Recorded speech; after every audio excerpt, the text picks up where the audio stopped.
Dagsa ang katawhad sa ginaatangan nga Christmas lighting ceremony subay sa Paskuhan sa Panabo 2025. Gipasiga na ang Christmas lighting decorations sa tibuok syudad sa Panabo gikan sa New City Hall National Highway ug sa Baywalk isip pagsaulog sa umaabot nga Kapaskuhan ug sa abundang grasya nga nadawat sa syudad.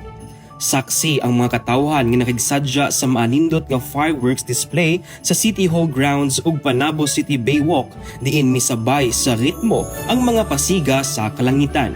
Dugang pa, adunay Christmas concert nga hatod sa talentadong Panabawans.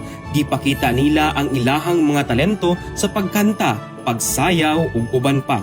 Nakiguyog usab ang High Five Band ug Algorithm Band aron lingawon ang mga manananaw sa kasaulugan.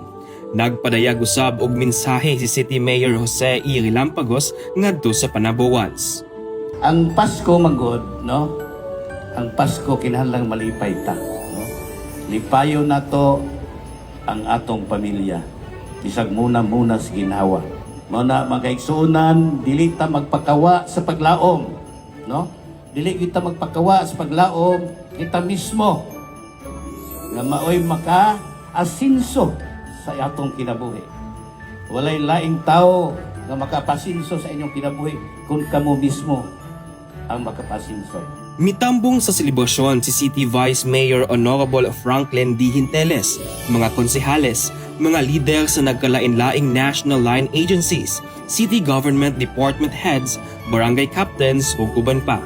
Gisiguro usab sa men and women in uniform, traffic and management development section, civil security unit, city disasters risk reduction management office ang seguridad ug kahapsay sa kalihukan.